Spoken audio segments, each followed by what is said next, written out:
Hafade, everybody. I am Jason Salas, and you are watching KUAM News Extra. We are on location tonight. We are at the Sheraton Laguna Guam Resort in the beautiful village of Tamuni, and we are here to introduce you to the cast, crew, and story of Miss Saigon, the amazing play that will be presented on December 2nd and 3rd down at the Southern High School auditorium in Santa Rita. It's going to be a wonderful production. We have some amazingly talented people going to show you the story, bring you incredible music, and really touch you, and it's a perfect way to start off the holiday season. So let's go inside. We got a lot to show you. We got a lot of interesting people to introduce you to and show you what goes into this production of Miss Saigon.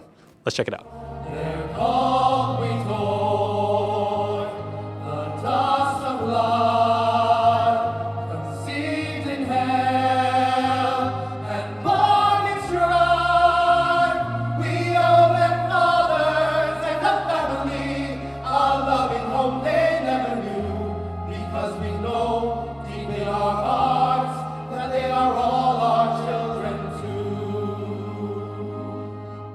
Be able to perform now on stage. Obviously, you guys have been working at this as a group and as individuals for many months now, but when you guys all come together and you lift your voice in that way, what does that make you feel? It's glad to see that a lot of time and effort and hard work could pay off. Seeing all of us coming together and really creating art and beautiful music. Absolutely. Good answer. Okay. Again, that was really cool. That's about as articulate as I can be with that. How have you grown as a performer, as a musician, singing with these gentlemen? Oh man, it's been a really strenuous 5 months. It's taught me a lot of things, and I've learned to blend with their voices. We've all learned to listen to each other. Kind of felt each other's strengths and weaknesses, and where we need lifting, we lift each other up. I don't know, it's just been an amazing experience. I think, yeah, it couldn't have gone any better, I think. We can always improve, but I've just had the time of my life so far, so. Well done. I would say maybe not necessarily the pressure, but a lot of the focus would be on you as the primary voice for that piece and everything. What does it mean to you to be able to carry that song and then blend in with these gentlemen and make such wonderful music? Well, the character I play is John. And John is very, he goes for the people. He puts the people first, and being the leader of this group, the Bejoy organization, it really makes him feel like it's great. I lost the words. Well, you certainly earned the right to go there. You said many beautiful words already, so thank you. Thank you for sharing your gift. All right, this is our second appearance by you, at least in this press conference and everything, so very well done. Anybody can stand on stage or anybody can sing words or carry a tune, but when you actually appreciate the story behind those passages, it takes on so much more meaning. What does it mean to you now that you know the character you play and the story you're trying to tell to the audience when singing that piece? Well, me personally, I really connect with the story of Bidoy. Growing up, maybe there were some times where I might have felt like a Bidoy. And a lot of the work that I do now does help a lot of children or teenagers or struggling teens and try to get them on their feet and offer them stuff to do. So by singing this song, yes, my character is singing it, but it's something that me as Sam can really connect to, and I just love singing that song.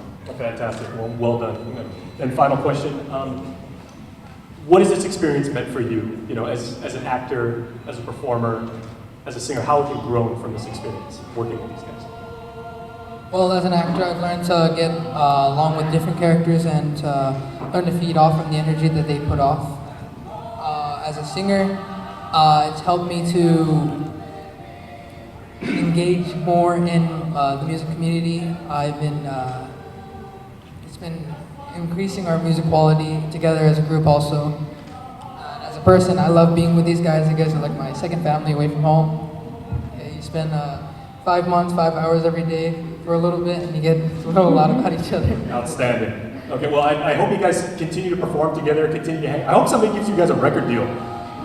You guys certainly deserve it. We're for hire for Christmas. You guys hire us at your businesses. Ever the salesman, right around this time of year. So, We will donate it to Bedoy, the Bedoy Foundation. well, Ernest, congratulations. Well done with this group. Thank you very much, Jason. All right.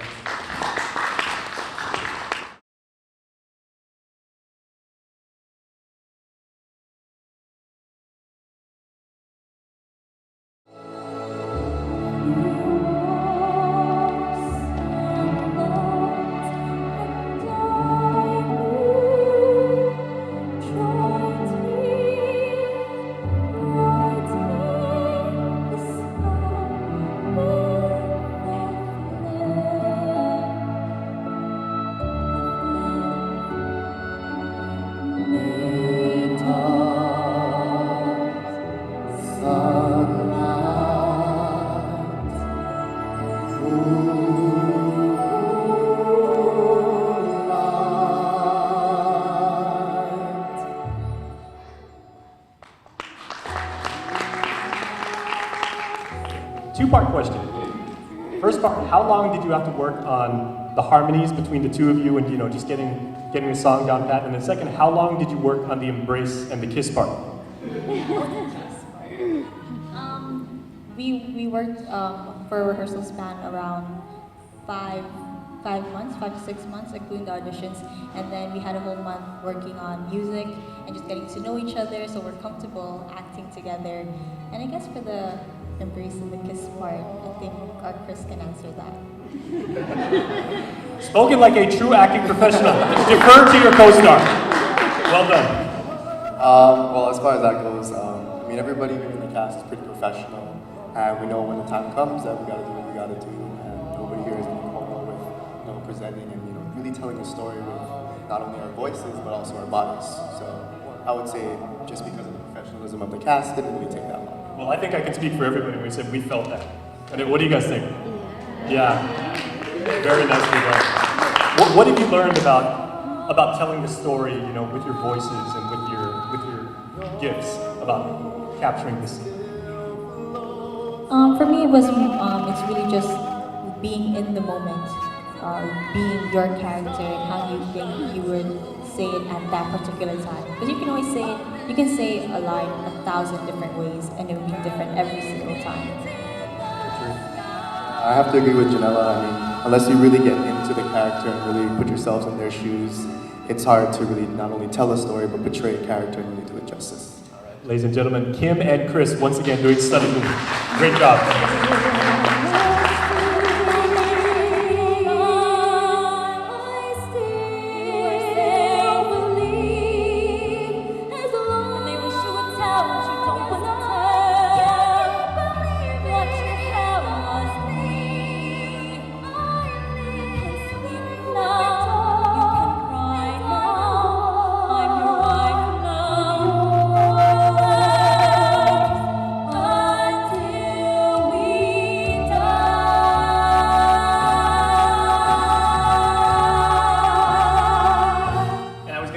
Part of Ellen is particularly challenging because you've got your own challenges because you're sustaining those very notes for a long period of time. You're actually doing like legato and you're having like all of these complex phrases. You're enunciating dialogue. Yes, so it is. How long did it take you to perfect that? I would say the amount of time that we were doing our rehearsals, starting from auditions to probably not actually very long ago, so about 5 months, because you're continuously, even though you may have a song down, you still continue to work on it because it can always be better, no matter how much the outside person may be like, oh my gosh, that sounds fantastic, you guys have got it all together. It can still always be better, so you continue to work up until the very last moment before the show. Well, ladies, thank you so much for your gift, and thank you for proving to me that my tear ducts actually work.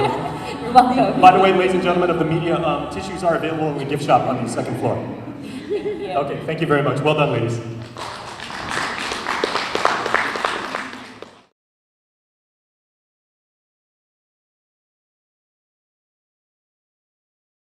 For me, I did a lot of researching, a lot of videos, documentaries, just to see what happened exactly during the Vietnam War, what happened to the people there, and I tried to relate to it as much as possible, and I imagined myself as Kim, what would you be doing in the Vietnam War, and how did her struggles shape her as to the person that she became throughout the story?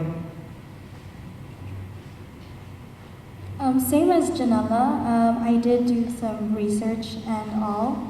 I was doing and also watching videos of Miss Saigon, and then Ernest would also give us some tips, and then he'll give us he will do acting workshops and everything for the show and all that, and then that's how pretty much we were able to like get into character as much as possible.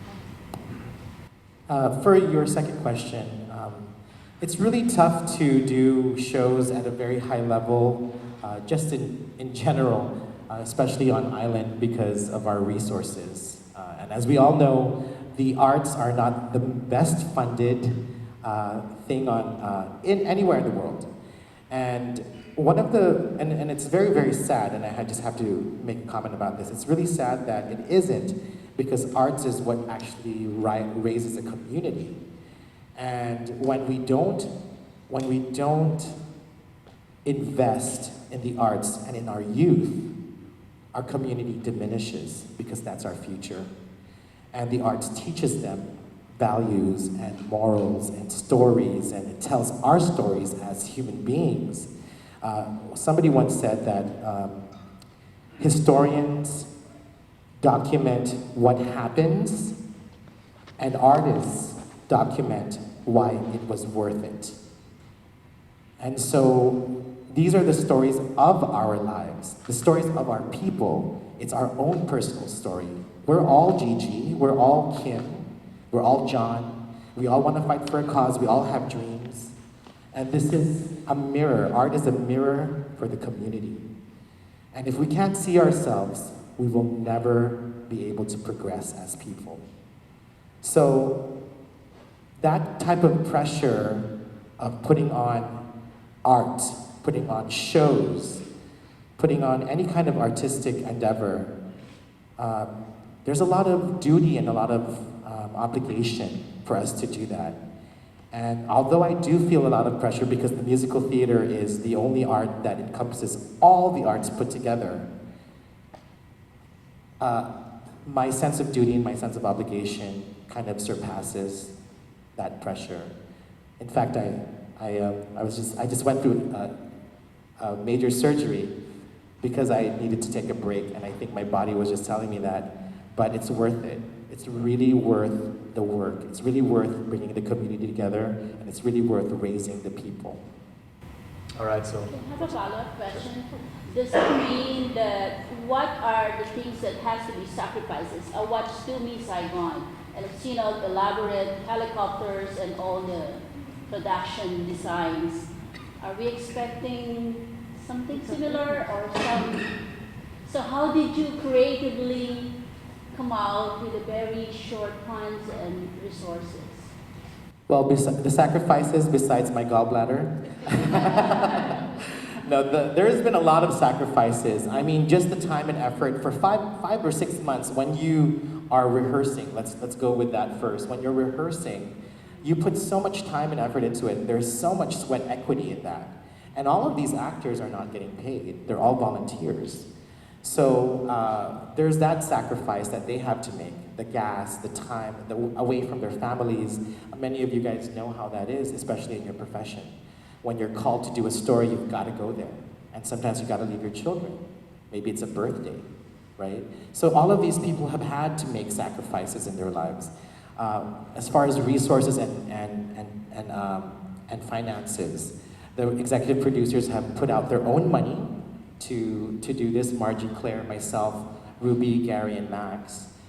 We've all put in our own time and our own money, tens and tens of thousands of dollars worth of our time doing PR, logistics, all of that stuff, and promoting the show and promoting the people and working with the actors. I vocally trained them and trained them in acting. Margie trains them in dance, and all of that is pro bono, pretty much. So there's a lot of ways that we had to sacrifice in order for this production to come about. And one of the biggest helps that we had is, of course, our community taking responsibility, our sponsorships, our big sponsors, You'll see them on the board later. Some of them are you. And without that, without the community coming together and owning the arts, this could never have happened. So we're very, very thankful about the sponsors. And yes, we will have a helicopter. Okay, so well, we got to run. I'm sorry, but let's conclude with this. So we'll start with Margie, and we'll go from right to left for everybody who's shooting this. What I want you guys, each of you, is giving you one word on what the audience who sees this wonderful production, one word on what everybody is going to take away from this. Tears, lots of tears. Extraordinary. Laughter. There's also tears and laughter for this show. Sacrifice. Love.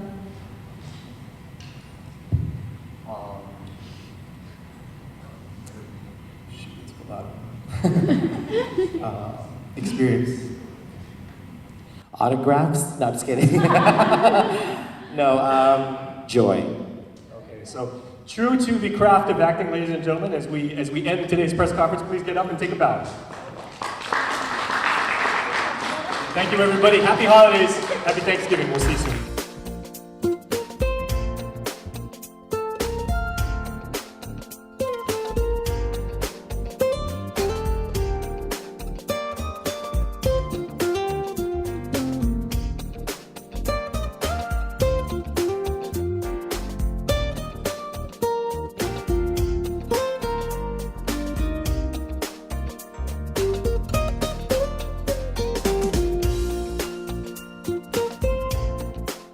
Your community calendar is brought to you by Taco Bell. Whether it's your first meal or your fourth meal, we've got you covered. Taco Bell, live Mas.